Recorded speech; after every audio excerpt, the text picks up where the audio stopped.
لك باخع نفسك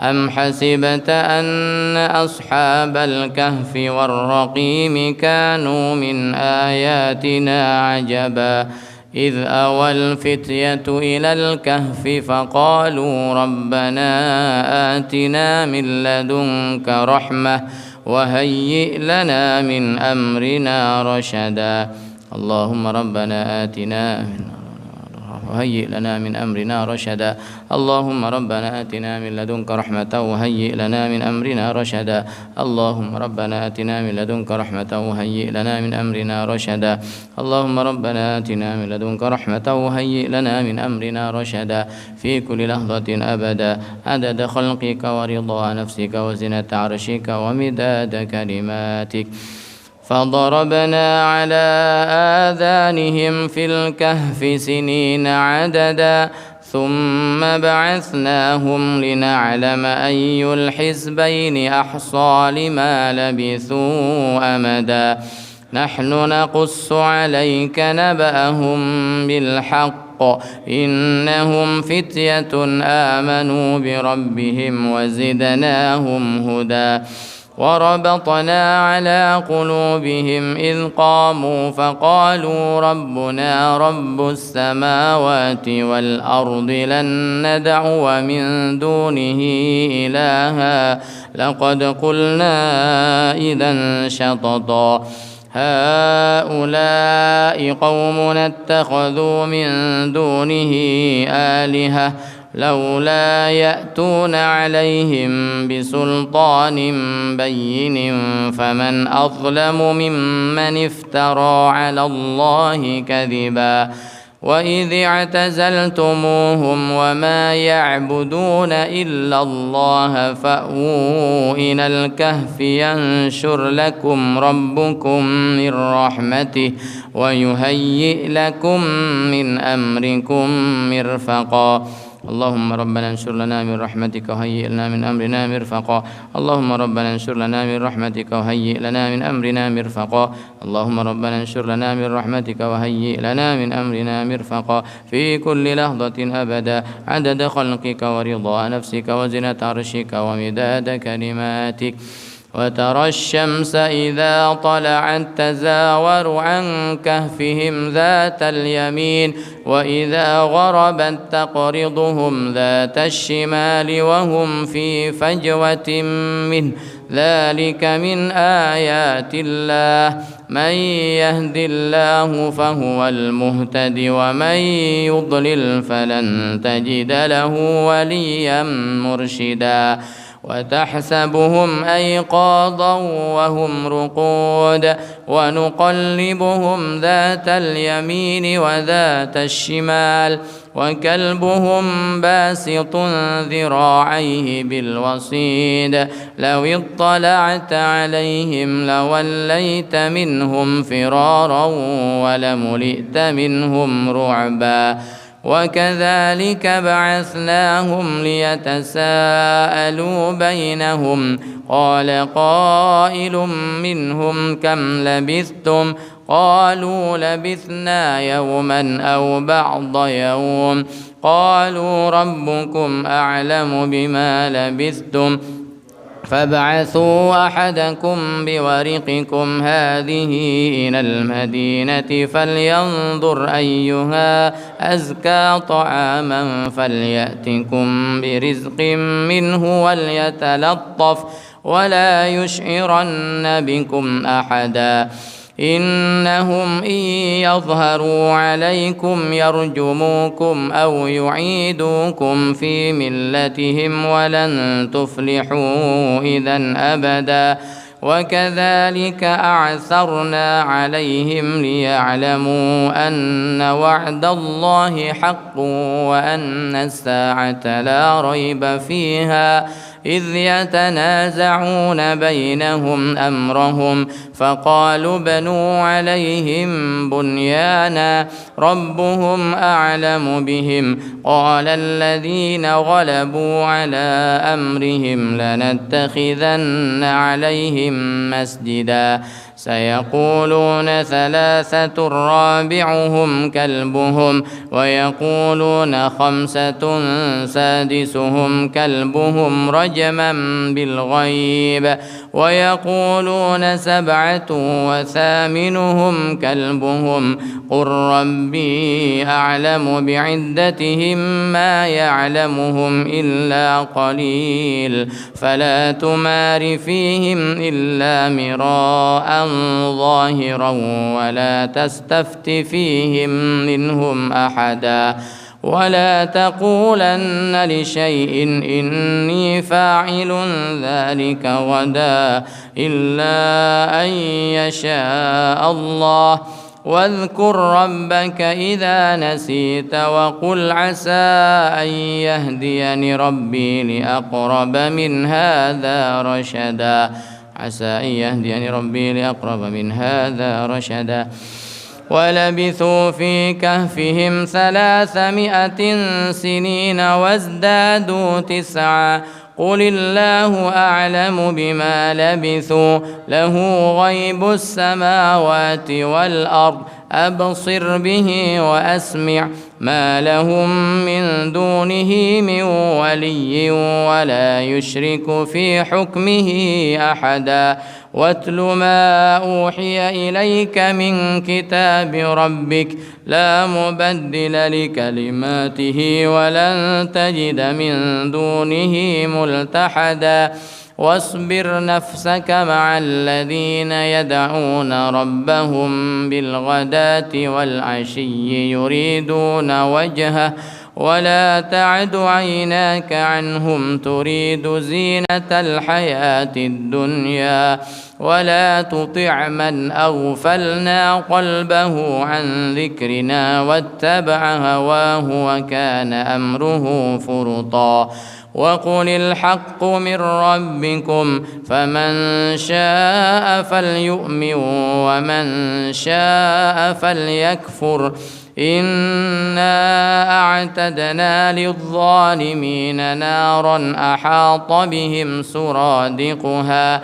وإن يستغيثوا يغاثوا بماء كالمهل يشوي الوجوه بئس الشراب وساءت مرتفقا إن الذين آمنوا وعملوا الصالحات إنا لا نضيع أجر من أحسن عملا أولئك لهم جنات عدن تجري من تحتهم الأنهار يحلون فيها من أساور من ذهب ويلبسون ثيابا خضرا من سندس واستبرق متكئين فيها على الأرائك نعم الثواب وحسنت مرتفقا اللهم اجعلنا ووالدينا وذريتنا وأحبابنا أبدا والمسلمين من خواسهم في خير ولطف وعافية آمين واضرب لهم مثل الرجلين جعلنا لأحدهما جنتين من أعناب وحففناهما بنخل وجعلنا بينهما زرعا كلتا الجنتين آتت أكلها ولم تظلم منه شيئا وفجرنا خلالهما نهرا وكان له ثمر فقال لصاحبه وهو يحاوره أنا أكثر منك مالا وأعز نفرا ودخل جنته وهو ظالم لنفسه قال ما أظن أن تبيد هذه أبدا وما أظن الساعة قائمة ولئن رددت إلى ربي لأجدن خيرا منها منقلبا قال له صاحبه وهو يحاوره أكفرت بالذي خلقك من تراب ثم من نطفة ثم سواك رجلا لكن هو الله ربي ولا أشرك بربي أحدا ولولا إذ دخلت جنتك قلت ما شاء الله لا قوة إلا بالله إن ترني أنا أقل منك مالا وولدا فعسى ربي أن يؤتيني خيرا من جنتك ويرسل عليها حسبانا من السماء فتصبح صعيدا زلقا أو يصبح ماؤها غورا فلن تستطيع له طلبا وأحيط بثمره فأصبح يقلب كفيه على ما أنفق فيها وهي خاوية على عروشها ويقول يا ليتني لم أشرك بربي أحدا ولم تكن له فئة ينصرونه من دون الله وما كان منتصرا هنالك الولاية لله الحق هو خير ثوابا وخير عقبا واضرب لهم مثل الحياة الدنيا كماء أنزلناه من السماء فاختلط به نبات الأرض فأصبح هشيما تذروه الرياح وكان الله على كل شيء مقتدرا المال والبنون زينة الحياة الدنيا والباقيات الصالحات خير عند ربك ثوابا وخير أملا سبحان الله الحمد لله ولا إله إلا الله الله أكبر ولا حول ولا قوة إلا بالله العلي العظيم سبحان الله الحمد لله ولا إله إلا الله الله أكبر ولا حول ولا قوة إلا بالله العلي العظيم سبحان الله الحمد لله والله أكبر ولا حول ولا قوة إلا بالله العلي العظيم سبحان الله الحمد لله ولا إله إلا الله الله أكبر ولا حول ولا قوة إلا بالله العلي العظيم في كل لحظة أبدا عدد خلقه ورضاء نفسه وزنة عرشه ومداد كلماته ويوم نسير الجبال وترى الأرض بارزة وحشرناهم فلم نغادر منهم أحدا وعرضوا على ربك صفا لقد جئتمونا كما خلقناكم أول مرة بل زعمتم أن لن نجعل لكم موعدا ووضع الكتاب فترى المجرمين مشفقين مما فيه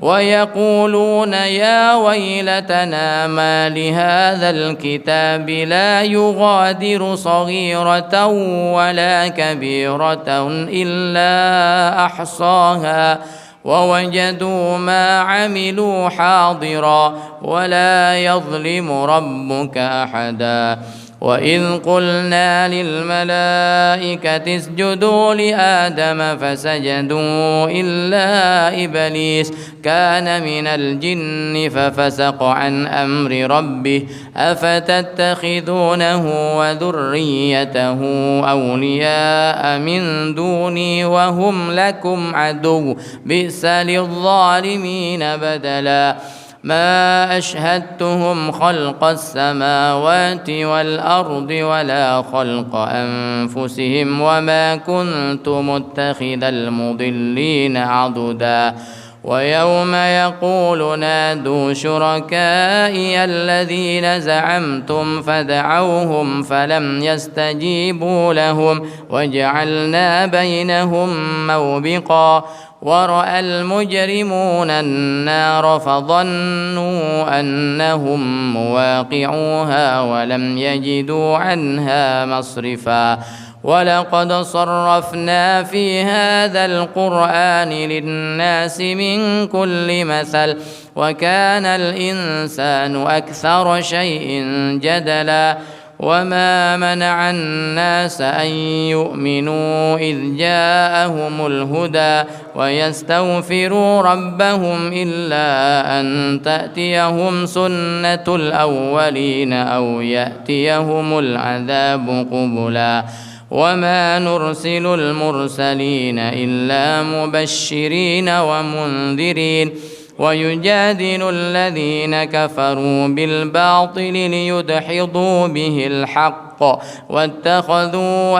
آياتي وما أنذروا هزوا ومن أظلم ممن ذكر بآيات ربه فأعرض عنها ونسي ما قدمت يداه إنا جعلنا على قلوبهم أكنة أن يفقهوه وفي آذانهم وقرا وإن تدعوهم إلى الهدى فلن يهتدوا إذا أبدا وربك الغفور ذو الرحمة لو يؤاخذهم بما كسبوا لعجل لهم العذاب بل لهم موعد لن يجدوا من دونه موئلا وتلك القرى أهلكناهم لما ظلموا وجعلنا لمهلكهم موعدا وإذ قال موسى لفتاه لا أبرح حتى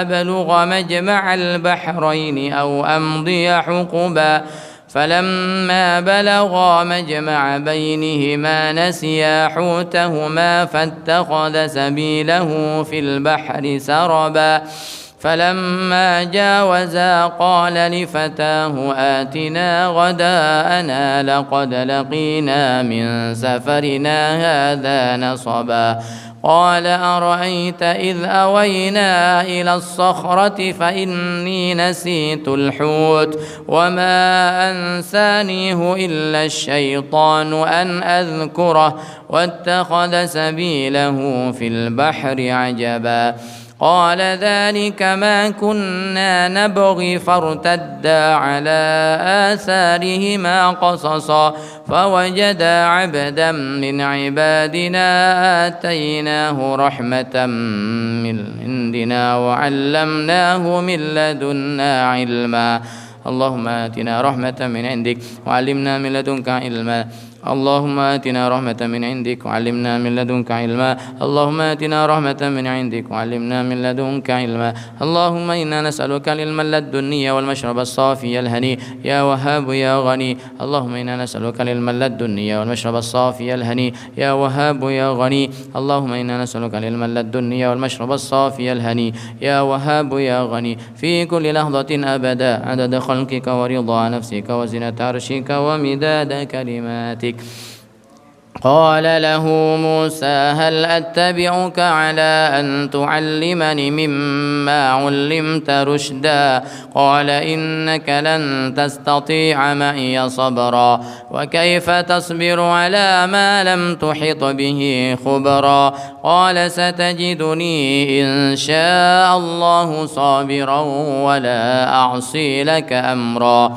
قال فإن اتبعتني فلا تسألني عن شيء حتى أحدث لك منه ذكرا فانطلقا حتى إذا ركبا في السفينة خرقها قال أخرقتها لتغرق أهلها لقد جئت شيئا إمرا قال ألم أقل إنك لن تستطيع معي صبرا قال لا تؤاخذني بما نسيت ولا ترهقني من أمري عسرا فانطلقا حتى إذا لقيا غلاما فقتله قال أقتلت نفسا زكية بغير نفس لقد جئت شيئا نكرا قال ألم أقل لك إنك لن تستطيع معي صبرا قال إن سألتك عن شيء بعدها فلا تصاحبني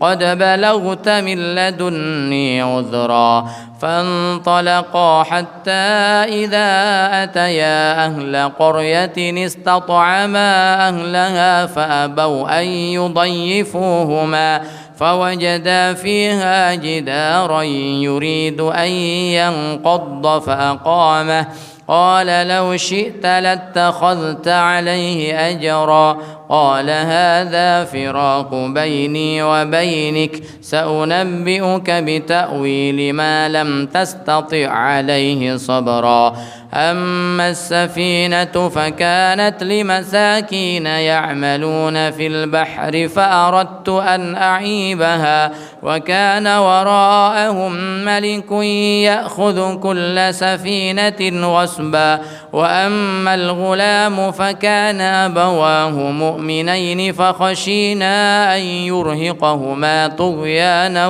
وكفرا فأردنا أن يبدلهما ربهما خيرا منه زكاة وأقرب رحما وأما الجدار فكان لغلامين يتيمين في المدينة وكان تحته كنز لهما وكان أبوهما صالحا فأراد ربك أن يبلغا أشدهما ويستخرجا كنزهما رحمة من ربك وما فعلته عن أمري ذلك تأويل ما لم تسطع عليه صبرا ويسألونك عن ذي القرنين قل سأتلو عليكم منه ذكرا إنا مكنا له في الأرض وآتيناه من كل شيء سببا فأتبع سببا حتى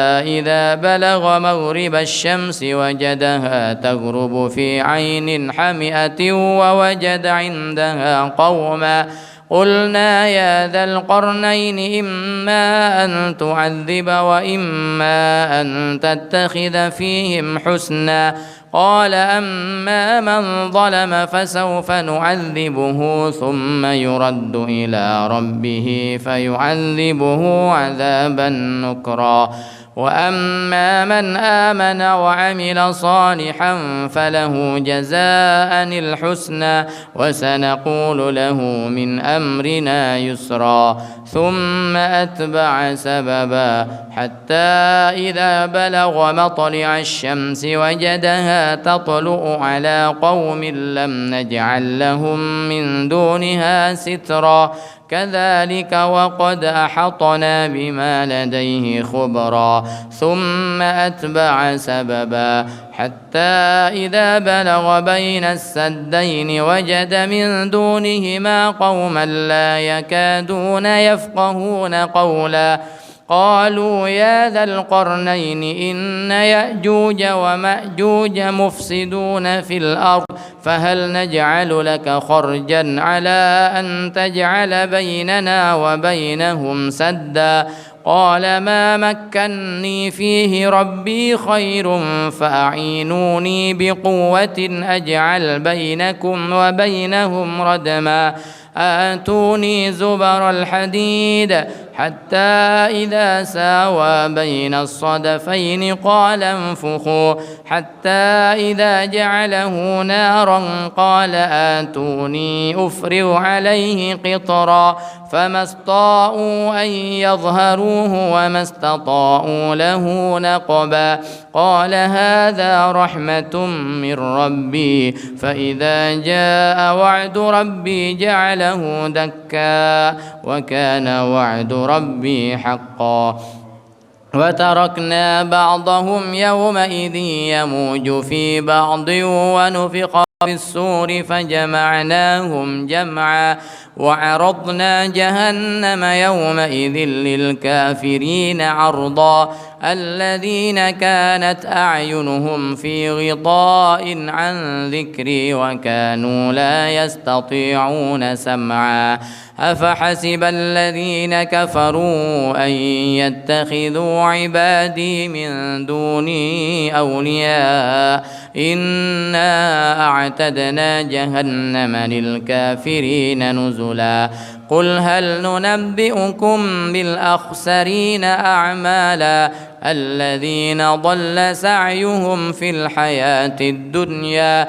وهم يحسبون أنهم يحسنون صنعا أولئك الذين كفروا بآيات ربهم ولقائه فحبطت أعمالهم فلا نقيم لهم يوم القيامة وزنا ذلك جزاؤهم جهنم بما كفروا واتخذوا آياتي ورسلي هزوا إن الذين آمنوا وعملوا الصالحات كانت لهم جنات الفردوس نزلا خالدين فيها لا يبغون عنها حولا قل لو كان البحر مدادا لكلمات ربي لنفد البحر قبل أن تنفد كلمات ربي ولو جئنا بمثله مددا قل إنما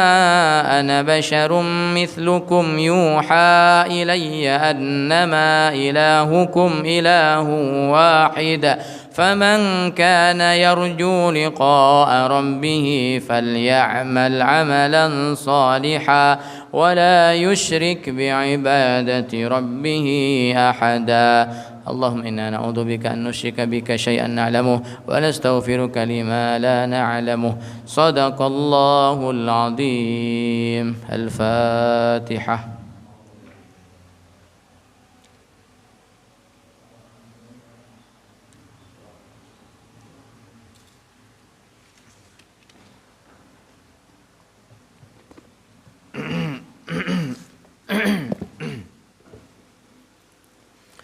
بسم الله الرحمن الرحيم نويت التعلم والتعليم والتذكر والتذكير والنفع والانتفاع والإفادة والاستفادة والحث على تمسك بكتاب الله العزيز وسنة رسوله والدعاء إلى الهدى والدلالة على الخير ابتغاء وجه الله تعالى ورضائه وقربه وثوابه سبحانه اللهم يا من مقاليد الأمور كلها بيده وإليه يرجع الأمر كله يا فتاح يا عليم افتح علينا فتحا قريبا بسم الله والحمد لله والصلاة والسلام على سيدنا رسول الله وآله وصحبه ومن تبع هداه ومن والاه ثم أما بعد فنقرأ كتاب بدور السعادة للسيد الحبيب محمد أمين ابن شيخ أبو بكر بن سالم أمتع الله بطول حياته ونفعنا بعلومه في الدارين اللهم آمين إلى أن قال الثالث نسب بأن تنسب المرأة إلى من تشرف به بالنظر إلى من ينسب الزوج إليه. Yang ketiga dari hal-hal yang harus diperhatikan di dalam masalah kafaah, itu dalam masalah kafaah keserasian atau sepadan antara calon suami dan calon istrinya. Kemarin disebutkan bahwa kafaah ini dalam mazhab Imam Syafi'i itu di dalam 5 hal. Yang pertama, salamatun minal uyub al-muthbita lil khiyar fin nikah. Itu si suami itu tidak memiliki cacat fisik atau mental yang bisa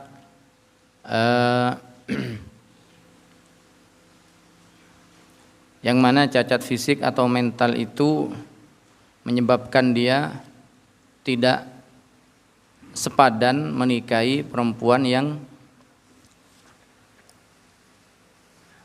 sehat fisik dan mentalnya. Yang kedua, hurriyah, kebebasan atau kemerdekaan. Suaminya bukan budak, bukan hamba sahaya. Dia adalah orang yang merdeka, orang yang bebas. Yang ketiga, kafaah dalam hal nasab, kesepadanan atau keserasian di dalam hal nasab dan keturunan. Karena di antara yang dianjurkan di dalam hadis menikah itu yang dilihat diantaranya adalah nasabnya. Selain kalau perempuan selain kecantikannya, selain nasabnya, kemudian hartanya, namun yang lebih ditekankan nanti malah dalam masalah urusan agamanya. Yang ketiga dalam hal kafaah yaitu nasab. Bi antun sabal mar'atu ila man tashrufu bihi bin nadhari ila man yunsabu zauju ilaihi. Kenapa nasab ini menjadi pertimbangan sehingga calon suaminya itu harus serasi dalam segi keturunan, dalam segi trah nasab. Yang dianjurkan di sini yang laki-laki sepadan dengan perempuan, setara dengan perempuannya, dengan calon istrinya. Karena li'annal araba taftakhiru bi ansabiha atammal iftikhar. Karena di zaman Nabi itu orang Arab itu sangat mengagungkan nasab. Mereka sangat membanggakan nasab sehingga antara nasab yang memiliki atau nasab bangsawan itu berbeda dengan nasabnya orang biasa. Wal i'tibaru fin nasabi bil aba. Sedangkan yang menjadi ukuran di dalam hal nasab ini, nasab yang jalurnya melalui bapak. Nasab yang jalurnya melalui bapak. Misalnya ada seorang perempuan dilamar mau dinikahi oleh seorang laki-laki. Bapaknya si perempuan ini dari keturunan bangsawan, sedangkan ibunya dari orang biasa. Maka nanti yang harus serasi dengan suaminya, nasabnya dari jalur bapaknya, yang dilihat dari jalur bapaknya si perempuan. Maka di perempuan ini dianggap perempuan bangsawan. Kenapa? Karena bapaknya dia dari kalangan bangsawan, walaupun ibunya misalnya orang biasa. Sehingga yang harus diperhatikan oleh siapapun yang ingin menikahi perempuan tersebut, dia harus melihat dirinya apakah nasabnya dia sudah setara dengan nasabnya perempuan itu dari jalur bapaknya. Wa inna ma'tubirat al-ansab li'anna al-asla idza taba far'uhu ghaliban. Mengapa nasab ini dipertimbangkan? Karena apabila nasabnya baik, biasanya generasinya itu baik. Ibarat kalau kita sering mendengar ada bibit, ada bobot. Jadi kalau bibitnya itu baik, maka biasanya terus buahnya jadi baik. Sehingga kalau suami itu dia bibit, istri, calon istrinya dalam Al-Quran itu disebutkan nisaukum harthul lakum, ibaratkan ladang dan sawah. Nah kalau ladang sawahnya itu tanah yang produktif, tanah yang bagus, maka nanti ketika bibitnya baik, maka akan melahirkan atau menumbuhkan buah yang bagus juga, buah yang super, sehingga supaya setara di sini. Makanya dalam hal nasab ini menjadi salah satu yang dipertimbangkan dalam bab kafaah di dalam pernikahan. Li'annal asla idza taba far'uhu ghaliban. Ghaliban ini biasanya begitu. Kalau dia keturunan orang baik, pasti nanti kalau dia atasan dia itu nasabnya dia di atas dia orang baik, biasanya turunannya juga menjadi baik. Biasanya begitu. Fal ajamiyyu aban wa in kanat ummuhu arabiyah. Laisa kuf'a arabiyatin aban wa in kanat ummuha a'jamiyah.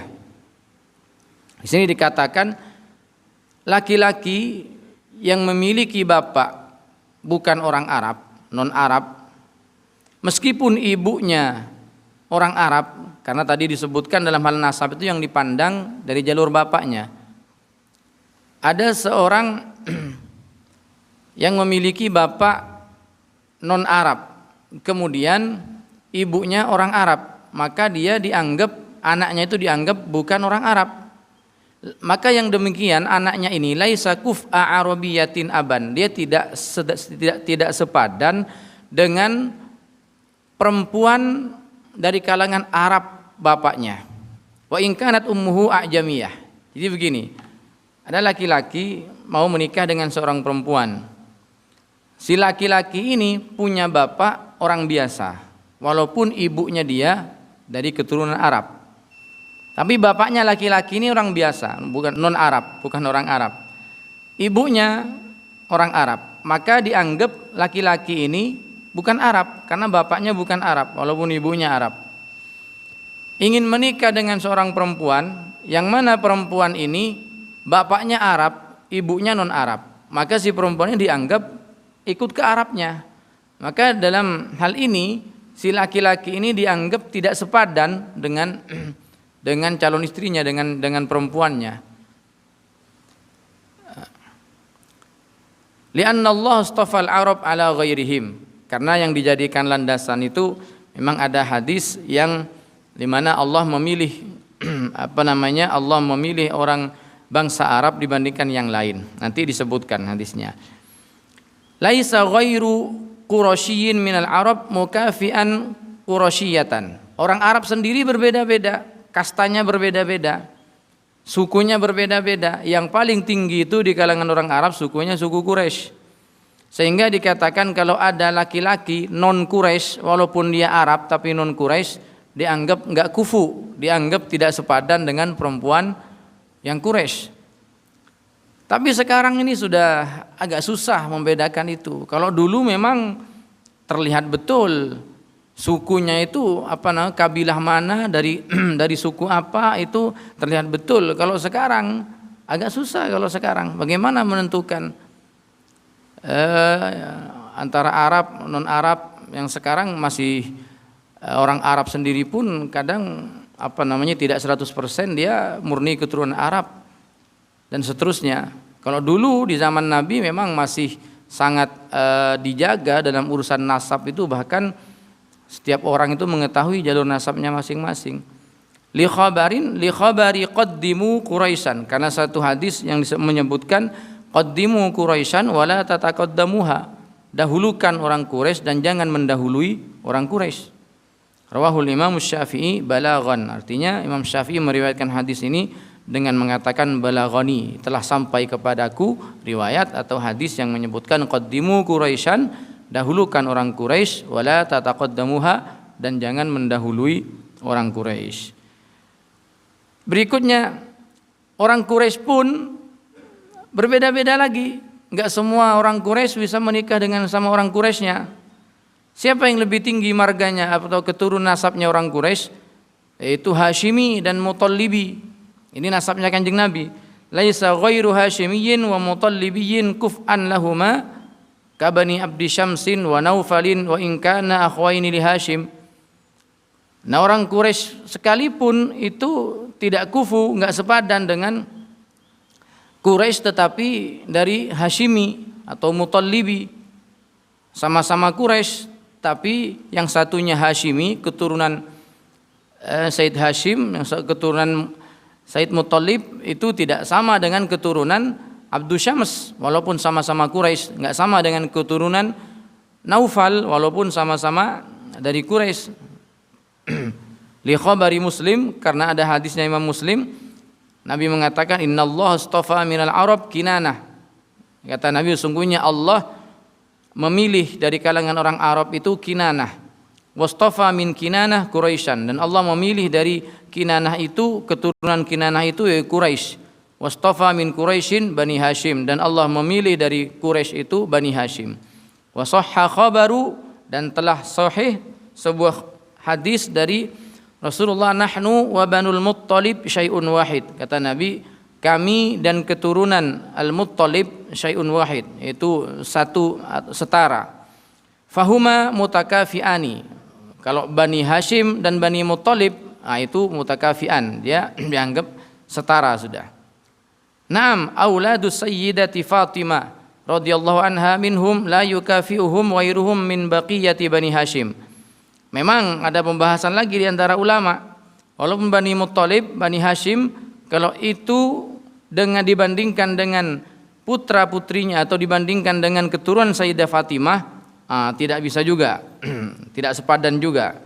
Lianna min khasaisihi sallallahu alaihi wasallam anna aulada banatihi yunsabuna ilaihi fil kafaati, karena keturunan Siti Fatimah itu dinisbatkan kepada Rasulullah dalam hal kafaah wa ghairiha kama sarrahu bihi. Ini tentang nasab di dalam kafaah. Nanti akan dijelaskan ada perbedaan pendapat yang lain di antara beberapa mazhab. Kalau dalam mazhab Hanafi, seperti yang disebutkan oleh muridnya Imam Abu Hanifah, Abu Yusuf namanya, dalam hal ini masih elastis. Dalam hal nasab ini masih diperbincangkan di kalangan mazhab Hanafi. Tapi kalau Syafi'i memang 5 hal ini, kafaah itu dalam 5 hal ini. Yang pertama tadi tidak punya cacat fisik atau mental, yang kedua dia orang bebas dan merdeka, ketiga kafaah dalam segi nasabnya, setara nasabnya, yang keempat dia iffah. Dalam hal iffah, apa iffah itu kemarin, dia orang berperilaku baik. Kemudian yang kelima itu hirfah, profesi. Dalam 5 hal ini dalam mazhab Imam Syafi'i memang dijadikan dijadikan pedoman dalam menentukan kafaah. Tapi dalam mazhab lain ini masih banyak diperbincangkan, di antaranya dalam hal nasab. Sampai-sampai Abu Yusuf, muridnya Imam Abu Hanifah, itu beliau mengatakan innal maula idza ishtahara bi fadlin min ilmin au ahraza min al fadail ma yarfa'u makanatahu indan nas yasiru kuf'an lil qurasyiyah balil hasyimiyah. Kata beliau, kata Imam Abu Yusuf, seorang hamba, seorang bekas hamba, al-maula, atau hamba sahaya, atau dia pernah jadi hamba sahaya, kalau dia memiliki keutamaan-keutamaan yang bisa mengangkat statusnya dia di tengah-tengah masyarakat sehingga dia dihormati dan diagungkan oleh masyarakatnya, seperti misalnya dia ahlul ilmi, walaupun dia status sosialnya rendah tapi kemudian bisa mengangkat status sosialnya dengan ilmunya, sehingga kata beliau yasiru kuf'an lil qurasyiyah, yang begini ini enggak apa-apa, dia menjadi kufu, dia menjadi sepadan dengan perempuan Quraisy. Ini menurut Abu Yusuf. Karena kenapa kata beliau? Li'anna syarafal ilmi fauqa syarafin nasab. Karena kemuliaan ilmu itu melebihi daripada kemuliaan keturunan.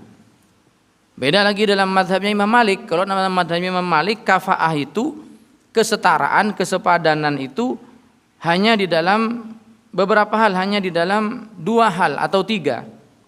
Jadi dalam nasab, dalam profesi, kemudian di dalam kekayaan itu tidak menjadi ukuran kafaah dalam mazhab Imam Malik. Yang menjadi ukuran kafaah yang harus sepadan, setara, serasi dalam 2 hal, at-tadayyun wat taqwa wassalamah minal uyub.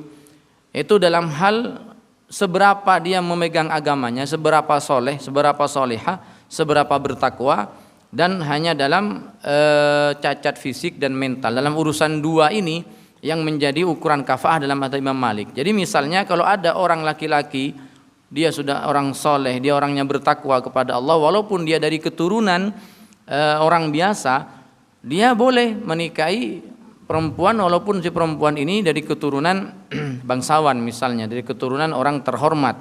Tapi laki-lakinya ini sudah orangnya bertakwa, orangnya soleh, apalagi dia orang berilmu. Dalam mazhab Imam Hanafi tidak dilihat itu, yang dilihat adalah ketakwaannya kepada Allah Subhanahu wa taala, yang dijadikan aturan di dalam menentukan kafaah. Serasi apa enggak? Kalau laki-lakinya orang soleh, laki-lakinya orang baik, apalagi laki-lakinya ini orang berilmu, walaupun dari status sosial yang biasa-biasa saja, dalam mazhab Imam Hanafi itu boleh menikah dengan perempuan walaupun dia punya nasab yang terhormat di tengah-tengah masyarakatnya. Tapi dalam mazhab Imam Syafi'i 5 itu yang dijadikan penentuan dalam hal kafaah. Yang pertama, tidak cacat mental dan fisik. Yang kedua, dia orang bebas dan merdeka. Yang ketiga, dia orang keturunan nasabnya yang dilihat. Yang keempat itu dia orang baik-baik, orang soleh misalnya. Yang kelima, profesi. Baik, itu soal nasab. Berikutnya wal asahhu i'tibaru syarafin nasab fil ajam kal arab qiyasan alaihim. Kalau tadi yang dibahas nasabnya bangsa Arab. Bangsa Arab tidak kufu dengan selain Arab. Kalau sekarang bagaimana kalau sama-sama non Arab? Artinya bukan sama sekali tidak ada Arabnya. Yang laki-laki non Arab, perempuan non Arab. Apakah masih dipertimbangkan nasabnya ini? Apakah masih dipertimbangkan dalam hal nasab? Wal asahhu, dalam pendapat yang asah dalam mazhab Imam Syafi'i, tetap dipertimbangkan nasab walaupun keduanya laki-laki dan perempuan, suami dan istrinya bukan dari kalangan Arab. Karena masalah nasab ini juga di kalangan non Arab, selain orang Arab juga mereka bangga dengan nasabnya, sehingga perempuan yang keturunan orang terhormat, keturunan bangsawan misalnya, tidak asal dinikahi oleh laki-laki biasa. Ini dalam pendapat yang asah, dalam pendapat yang lebih asah. Ada pendapat kedua dalam mazhab Imam Syafi'i, wasani la yu'tabaru fihim.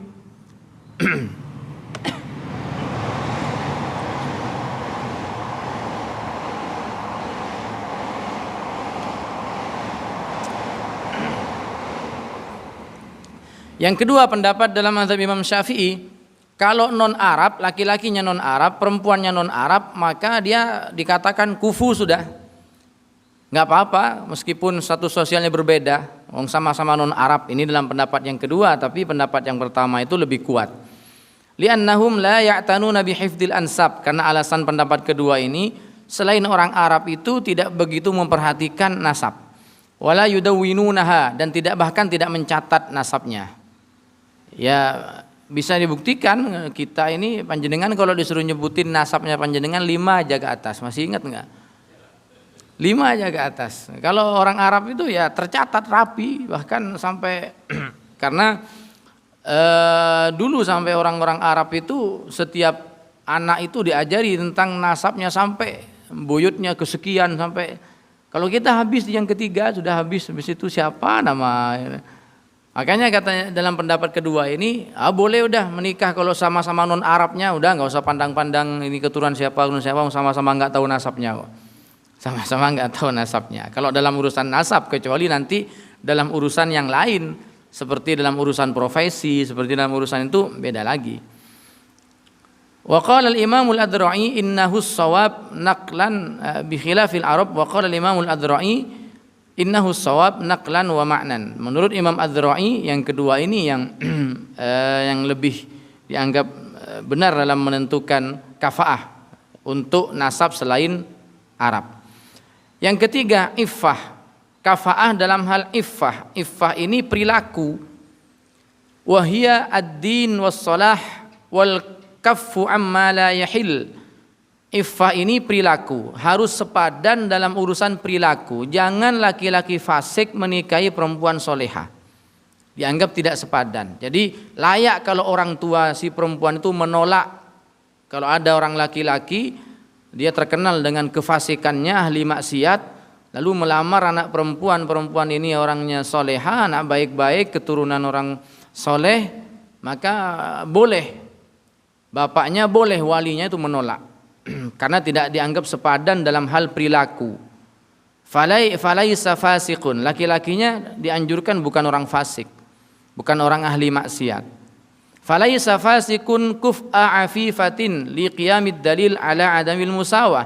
Laki-laki fasik tidak sekufu, tidak sepadan, tidak setara dengan perempuan yang afifah, dengan perempuan yang baik-baik, yang menjaga kehormatan dirinya dan seterusnya. Karena alasannya dalam hal ini tidak ada musawah, tidak ada kesetaraan, tidak ada kesepadanan. Dan di sini walaupun laki-lakinya itu dari kalangan orang kaya, tapi ahli maksiat.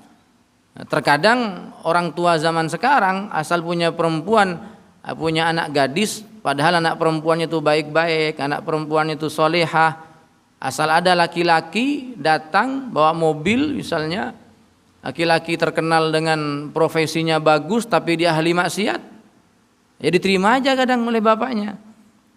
Diterima, oh ini orangnya pantas apanya kalau perilakunya tidak sama. Dia walaupun dari orang kaya misalnya tapi fasik, ahli maksiat, melamar perempuan biasa-biasa, tapi perempuan ini solihah, maka dianggap tidak kufu.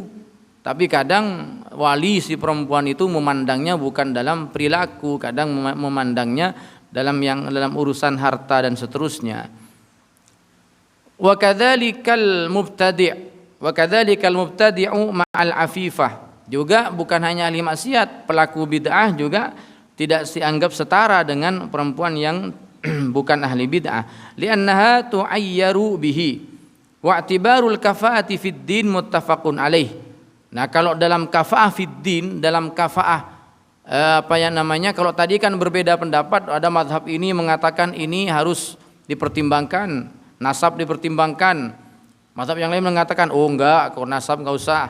Yang satunya lagi profesi dipertimbangkan, satunya mengatakan mazhab enggak. Tapi kalau dalam urusan agama dan perilaku, semua ulama sepakat laki-laki yang baik hanya untuk perempuan yang baik. Tidak bisa laki-laki yang fasik walaupun dia profesinya bagus, walaupun pekerjaannya sudah mapan, punya fasilitas yang luar biasa, tapi dia fasik, dianggap tidak kufu dengan perempuan yang solihah walaupun dia orang biasa, tidak dianggap kufu.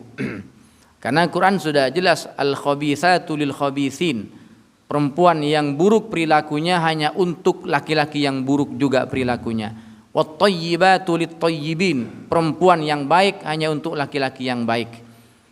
Makanya az-zani la yankihu illa zaniyatan aw musyrikah. Laki-laki yang ahli zina tidak pantas menikah dengan perempuan kecuali si perempuan itu ahli zina juga. Wazaniyatu la yankihuha illa zanin aw musyrik.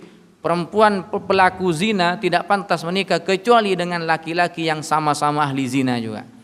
Dalam hal ini, dalam hal perilaku dan agama ini sepakat ulama. Semuanya ulama mengatakan laki-laki harus sama dalam hal perilaku dan agama, dalam menjalankan agamanya dengan perempuannya. Laki-laki fasik siapapun dan dari manapun dia tetap tidak kufu, tidak sepadan dengan perempuan salihah walaupun si perempuan ini bukan keturunan orang baik. Bukan keturunan, maksudnya dia keturunan orang biasa-biasa, bukan keturunan bangsawan. Fala tahillul muslimatu likafirin aslan, apalagi sudah beda agama.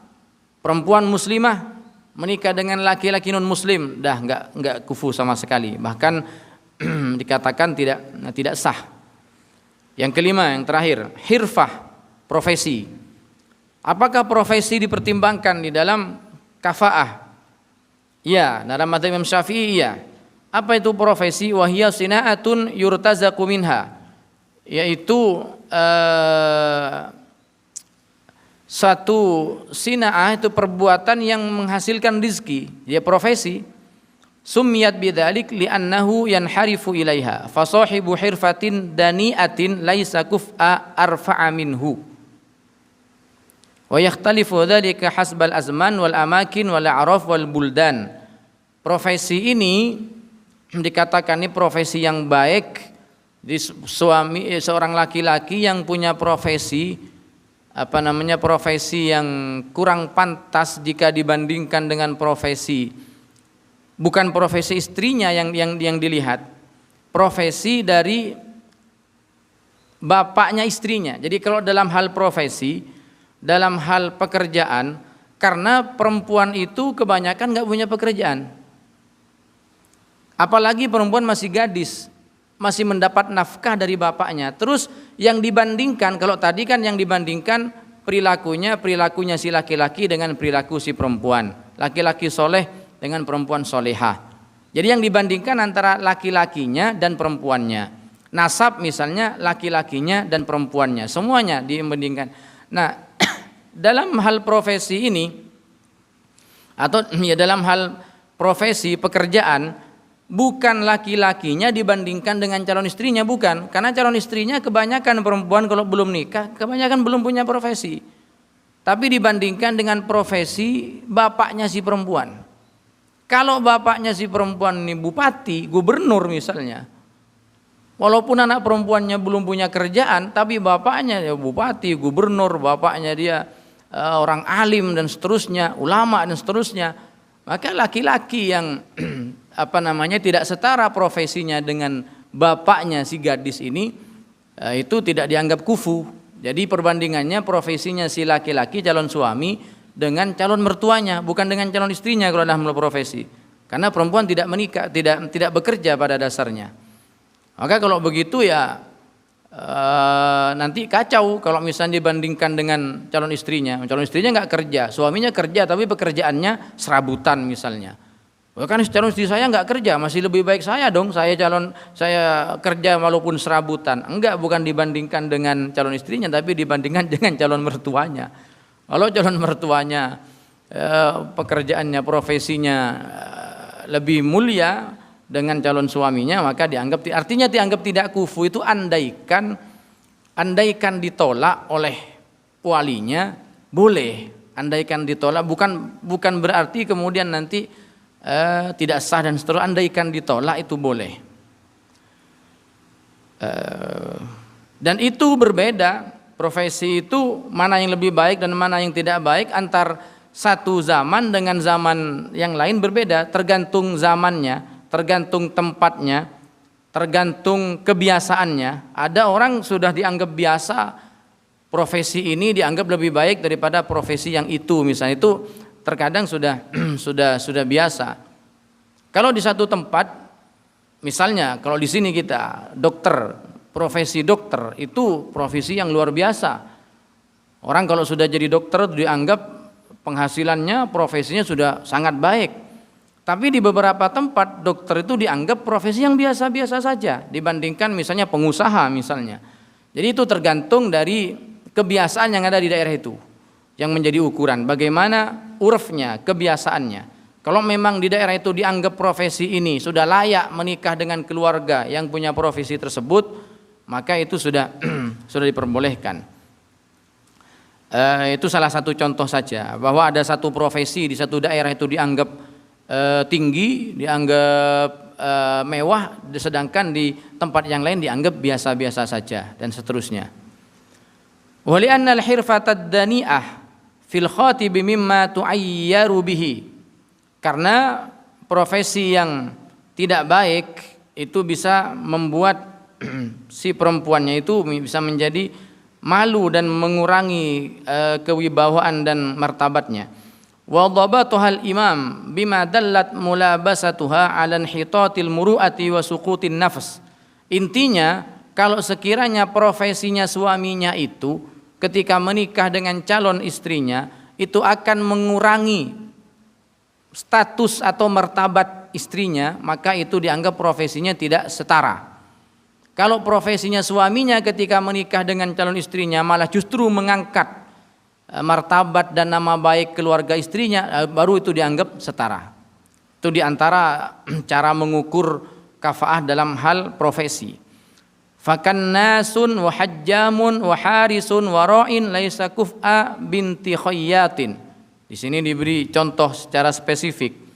Fakannasun tukang sapu, wa hajjamun tukang bekam, wa harisun penjaga, security kurang lebihnya, waroin dan pengembala, laisa kuf'a binti khayyatin, tidak dianggap kufu, tidak kufu dengan anaknya tukang jahit. Ini mungkin zaman dulu. Tapi kalau sekarang ya beda lagi. Bisa sekarang itu tukang bekam itu dia ada tukang bekam yang profesional itu bisa ngalah-ngalahi dokter. Ini zaman dulu. Makanya dikatakan profesi itu dianggap istimewa atau tidak tergantung zamannya. Mungkin zaman dulu di sini sebutkan soalnya tukang bekam, tukang sapu, penjaga atau security, tukang gembala itu tidak kufu kalau menikah dengan perempuan yang mana perempuan ini anaknya tukang jahit. Berarti seakan-akan tukang jahit lebih tinggi profesinya ketimbang tukang bekam misalnya. Tapi kalau sekarang gimana kalau sekarang? Ya kayaknya sama saja. Kalau tukang bekam yang profesional malah ya ngalah-ngalahi dokter dan seterusnya. Makanya yang dianggap itu di zamannya, bukan di zaman yang sudah lewat. Mungkin dulu itu dianggap lebih mulia, tapi sekarang bagaimana? Ya beda lagi mungkin. Maka tergantung dari kebiasaan yang berlaku. wala khayyatun binta tajirin au bazzazin. Dan juga tukang jahit laki-lakinya, tukang jahit itu dianggap tidak setara dengan perempuan anaknya pengusaha. Nah, tukang jahit misalnya kalau dia punya pabrik tekstil, punya pabrik apa namanya konveksi, tukang jahit punya pabrik yang karyawannya ratusan, ya belum tentu juga. Pengusahanya biasa-biasa saja. Wala huma binta alimin wa qadin. Dan juga mereka berdua, yaitu tukang jahit dan seterusnya tadi, tidak dianggap kufu dengan perempuan putri dari orang alim dan putri dari seorang qadi, seorang hakim dan seterusnya. Baik, intinya itu. Nanti kita teruskan, masih belum selesai penjelasannya ini. Masih banyak hal yang dijelaskan di dalam kitab ini. Intinya kalau kita ingin tahu tentang kafaah dalam mazhabnya Imam Syafi'i, dalam hal apa kafaah, kesetaraan antara suami dan istri? Satu, di dalam hal cacat mental atau fisik. Kalau suami yang punya cacat mental atau fisik tidak boleh menikah dengan perempuan yang tidak sepadan. Kemudian yang kedua, dalam hal hurriyah, kebebasan. Suami yang menjadi budak statusnya sekarang sudah tidak ada. Dulu suami yang statusnya budak, hamba saya, tidak kufu menikah dengan perempuan yang merdeka, yang bukan budak. Kemudian dalam hal nasab yang nasab yang dianggap terhormat, tidak kufu menikah dengan perempuan dari kalangan nasab yang laki-laki yang nasabnya kurang terhormat dan nasab biasa-biasa saja, dianggap tidak kufu menikah dengan perempuan yang dari kalangan nasab terhormat. Yang ketiga, iffah, perilaku. Laki-laki yang fasik dianggap tidak kufu menikah dengan perempuan yang solihah.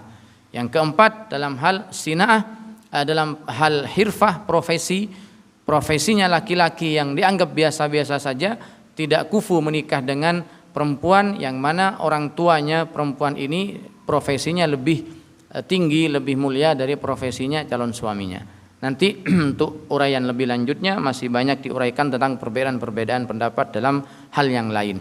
Wallahu a'lam bishawab. Sudah siang, mari kita tutup dengan doa. Bismillahirrahmanirrahim. Alhamdulillahirabbil alamin.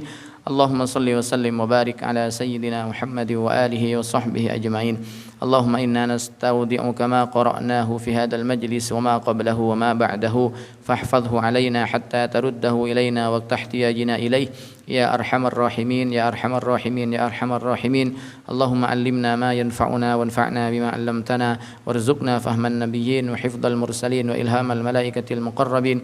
Rabbana atina fid dunya hasanah wa fil akhirati hasanatan wa qina adzaban nar. Wa shallallahumma wa sallim wa barik ala sayyidina Muhammadin an-nabiyyil ummi wa ala alihi wa sahbihi ajmain. Walhamdulillahi rabbil alamin. Subhanakallahumma wa bihamdik asyhadu an la ilaha illa anta astaghfiruka wa atubu ilaik. Wal afu minkum. Wassalamu alaikum warahmatullahi wabarakatuh.